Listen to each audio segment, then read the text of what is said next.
Yeah, this seems like it could be just sort of more open-ended. I mean, it's definitely ripe for sort of reading the tea leaves from. Like, you can interpret this so many different ways. That concept you just touched on, it could definitely be applied to something like that if that's where this moves. And that's sort of what I've been thinking lately is this Q energy. I could see it most useful in a post-Trump world being used to sort of consolidate all the COVID conspiracy stuff Mm. and Mhm. use it uh, I mean, kind of rightfully against Biden's sort of more draconian approach to the COVID Mhm. lockdowns and continuing that theme. Like this is, almost sort of creating more of a cohesion of that civil liberties argument Yeah. that Trump just doesn't really care to make, but he's still like not handling the pandemic. I think that's sort of where I imagine it could go. Mm.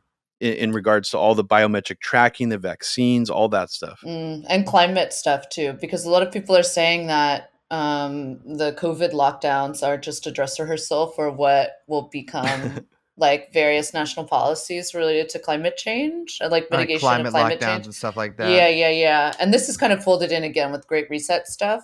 But like I can totally see this becoming like Q then becoming this like soup for all of these things, even more so than like that almost like what we watched with Q in this like development phase under the Trump admin is just like was like a test run for where it's actually gonna go. That makes sense. I mean, Q to me right now seems so like almost directionless, right? I mean, obviously, like like a lot of people have noted, there was a real change in Q's kind of tone, somewhat in content a while ago when it looks like it was taken over by different people, or at least had a different writer that was assigned to doing it.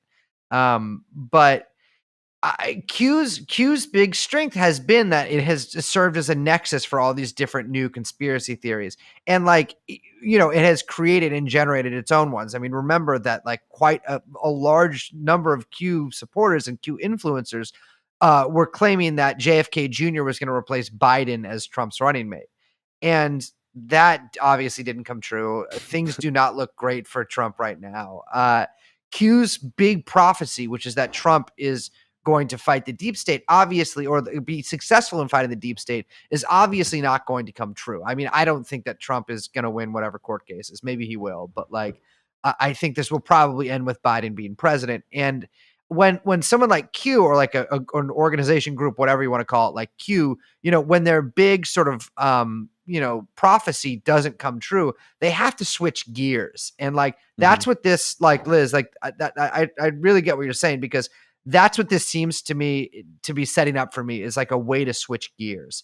Is like, oh, the next 4 years are actually going to be us preparing for Trump's return, because I guarantee you Mm, that if Biden yeah. does ascend to the throne of heaven and Trump is cast out into the wilderness, then Q will spend the next 4 years basically being like, Trump is doing like an undercover operation as a Yeah. civilian, and he's going Yeah. to Oh come man. back and be more powerful than ever.